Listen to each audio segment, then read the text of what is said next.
So I actually considered making this much later on, but as 2026 barely began, Trump was like, I feel like making my own Iraq today. Venezuela just got its president overthrown and captured by the United States, and also took control of their oil reserves. What's that? Did someone say oil? If you were to ask me what I think of all this, then I'd say I'm kinda mixed on this. For one, I don't like corrupt dictators in general. Nicolas Maduro was one and was widely hated by Venezuelans. But I don't want to go further into this as politics is full of controversy and I may or may not have triggered a bunch of people. I'm happy that Nicolas Maduro is gone, but I don't trust other countries being involved in overthrowing leaders in general, especially if you look at the US being involved in so many Latin American coups. More than any chance of getting a girlfriend sometime soon.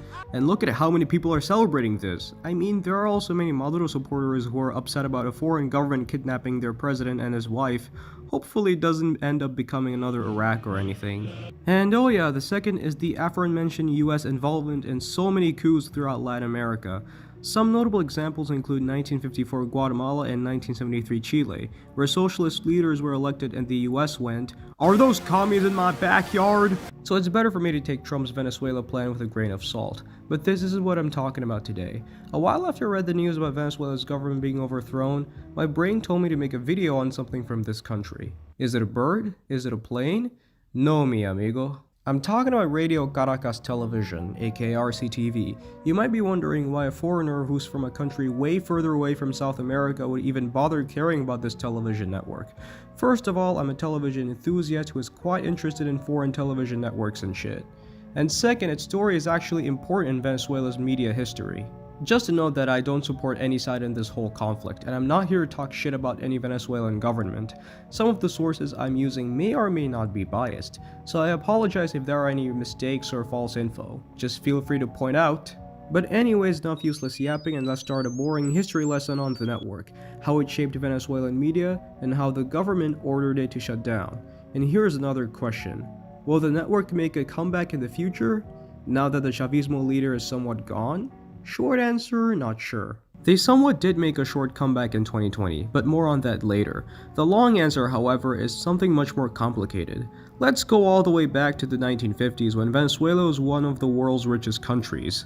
Radio Caracas Television was founded on August 18, 1953 by the same folks behind Radio Caracas Radio.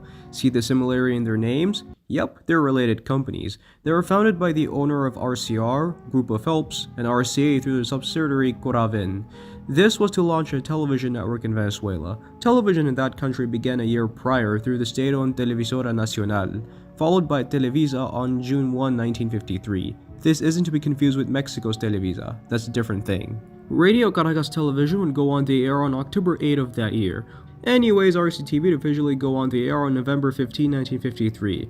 Throughout the 1950s, the network would go on to cover all of Venezuela, meaning that the whole country would be able to enjoy its programs. Some other stations would go on the air during this period, but things were a bit shaky. Televisa became Venevision, Televisa del Zulia, launched in 1956, would become Canal 22, both in 1961, and so on. Speaking of 1961, in the 1960s, America's CBS would buy a 20% stake in RCTV. During this decade, the network would significantly expand as a widespread and popular television network in Venezuela. The television market was significantly growing there, with 7 television networks on air as of 1967. However, by the beginning of the 1970s, it dropped to just 4. As the network expanded its coverage, RCTV would grow to become the king of Venezuelan TV. Over the years, it went from airing a baseball match as its first broadcast in 1953 to becoming a factory of quality Venezuelan telenovelas. In the 1990s, the telenovela Cassandra became so popular that it even made its way outside of Venezuela itself. There are other ultra-popular series such as Cristal and La Dama de Rosa in the 1980s, which were also aired in Spain, Venezuela's former colonial master. La Dama de Rosa was also seen by approximately 7 million people in Spain alone as of 1991, even more than the view count of my entire channel. It's that popular. However, at one point in 1992, RCTV lost much of its audience to Venevision, its main rival. But then the network did an Obama move by dropping Por Estas Calles. They could do anything that would secure their #1 spot. 1997 was the year when RCTV as usual hit another milestone as it became the first Latin American network to automate information services using DVC Pro. It was even becoming a pioneer in Venezuela's digital television market. Then we entered the 2000s when the network began airing their own Who Wants to Be a Millonario? And as the new millennium hit, it was the official Venezuelan broadcaster for 2000 Today, which was spearheaded by the BBC and broadcast throughout the world. Okay, enough yapping and trying to copy off Wikipedia and get to the real story, the shutdown of RCTV. So who shut RCTV down? The government of Hugo Chavez. But we need a little backstory. Remember when I said that Venezuela was among the world's richest countries back then? Well, it was due to high oil prices which made it possible for Venezuela's GDP per capita to skyrocket to the richest in Latin America. Well, Venezuela has always suffered through a shitload of corruption, mismanagement like other South American countries, and on top of it all, overdependence on oil. So much so that Venezuela failed to diversify its economy properly. Declining oil prices in the 1980s caused the Venezuelan economy to crash, resulting in the Caracas events during that time. This is where the main antagonist of our story, Hugo Chavez, comes to the scene. He attempted 2 coups in 1992, but then eventually he gave up and ran for president instead in 1998. And won! He started to become popular among leftists and the poor after getting out of prison in 1994, and as a result, he won the 1998 election with 56% of the vote. He then began to work his way to make Venezuela a great place for all to live. Or so he thought. At first, he didn't seem to run an authoritarian government and had a quite high approval rate from his voters during his first month in the presidency. He hated oligarchs and capitalists as much as Italians hate Hawaiian pizza. Like, what is this? Get it out of my face.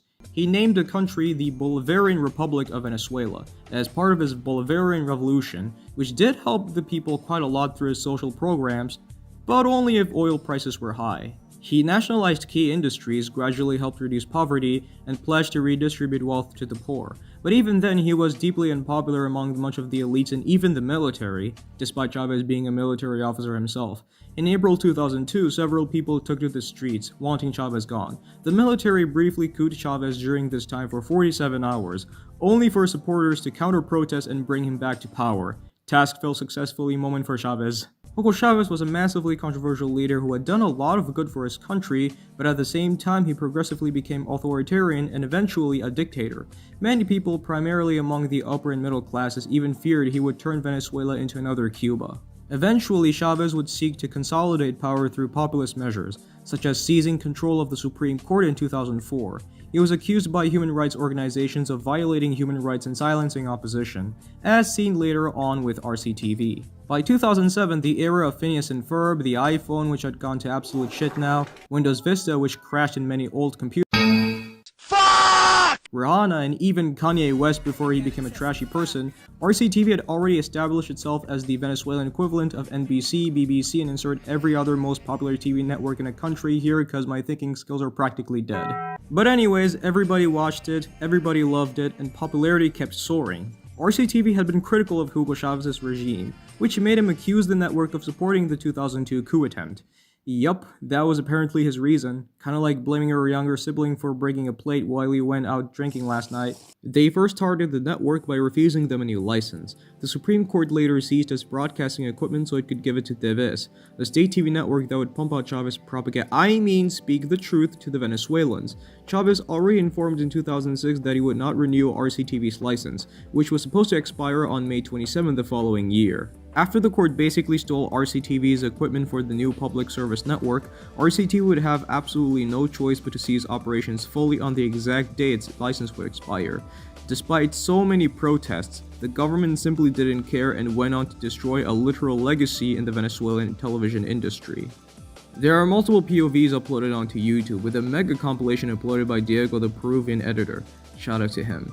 There is also a whole 5-hour recording, but for the sake of this video, I'm using the one by Jorge Unununio.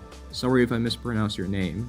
So this 20-minute recording starts off with a tearful crowd of RCTV crew and probably even fans saying farewell to the audience after 5 decades of being on the air. It then shows the historical moments of the network, accompanied by a ballad song, and then back to the crowd saying their final goodbyes. This is then followed by the national anthem of Venezuela, using a pre-recorded anthem audio accompanying Venezuelan people singing it, including the RCTV crew. The anthem is also displayed in the Venezuelan sign language, as shown in the bottom right corner. This would be the final thing the network would broadcast. After the anthem finished, a black screen followed, then followed by an infinite loop of tves station ID. Like seriously, this thing is stuck in my head, might as well mute it or something, but it's criminally catchy. This went on for 20 minutes by the way. But anyways, tves would replace RCTV on its terrestrial frequency on the following day, May 28, 2007. Although this was considered to be a part of the Bolivarian Revolution, not Bolivian by the way, human rights groups and free press organizations criticized this move as a way of curbing freedom of speech and democracy in Venezuela. But that didn't stop RCTV from moving to satellite and cable. You may kill off an artist, but you can't kill their talent. RCTV International was immediately launched following RCTV's closure on terrestrial television, but sadly that didn't live long enough as it was among the 6 cable channels to be taken off air in January 2010 for allegedly refusing to air what the government wanted the people to see. But even then, RCTV refused to fully die off and then continued its existence as a media producing company for other networks, even outside Venezuela. They even worked with Cartoon Network Latin America at one point in 2012, pumping out a series named La Secu, also being produced by Mexico's Televisa. In the following year, Chavez died and was succeeded by Nicolas Maduro, who was insanely incompetent, and the pre-existing economic crisis that started in 2010 worsened under his rule. This was even worsened by US sanctions on Venezuela, but Maduro for some reason kept the social program so he could maintain the political loyalty. On top of that, he allegedly stole 2 elections, which got him in hot water with the international community, which outright rejected them altogether. On top of that, polls have shown that most Venezuelans do not see Maduro as a legitimate president, although one survey has shown that 65% of Venezuelans have rated his management of the country positively.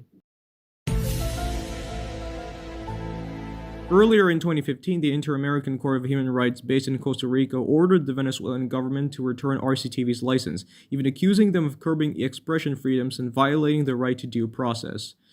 But then in 2020, the RCTV announced that it would return in the form of a streaming app that would contain a lot of its content as well as some new original content. It was available on multiple streaming services and app stores, but then after its president announced its content was available on services like Prende TV, Tubi, VIX, and others, the RCTV streaming app was silently shut down in December 2021, like it had never existed before. So the current fate of RCTV is unknown. I tried to find something about this, but there was, as expected, nothing.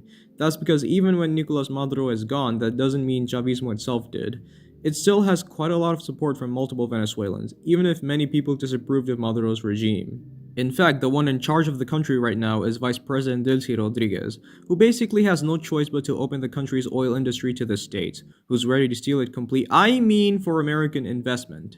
It has been nearly 3 months and suddenly people stopped hearing much from Venezuela, until I brought RCTV into the discussion as there has been so much going around the world. You got the Iran protests, Trump wanting Greenland, ICE unaliving literal US citizens for trying to stop their shenanigans, the LDP getting their own Obama and winning a supermajority in Japan's national diet, Obama himself being targeted in a blatantly racist video uploaded by Trump, and so on. Personally, I sympathize quite a lot with Venezuelans as my own country had been under a corrupt dictatorial regime that fucked its economy over in the name of progress, but I genuinely wanted to see the people overthrowing their government, rather than a foreign power intervening, although the people did protest against the government quite a lot. Back to RCTV, the network still exists as a media company based in Miami, Florida, which has already been home to a huge Latin American population in the United States, especially those from Cuba, which is right below Florida. With Venezuela being forced to open up to the States, there is a possibility, in my opinion, that RCTV would actually make some sort of a comeback. The owner of Radio Caracas Television, Empresas 1BC, still exists as of today. Since not many people watch television anymore, I don't know if RCTV would really make a comeback, but I really hope they do. They had already been a household name in Venezuela due to their ultra-popular soap operas and so on. But it has one obstacle: the government. It still recognizes Maduro as the de facto president even if it's actually Delcy Rodriguez running the country, and I highly doubt they would ever give RCTV its license back. Also, the Philippines' ABS-CBN is still off the air, even if the administration changed, after it was forced off the air in 2020 by the previous regime as its license renewal was refused.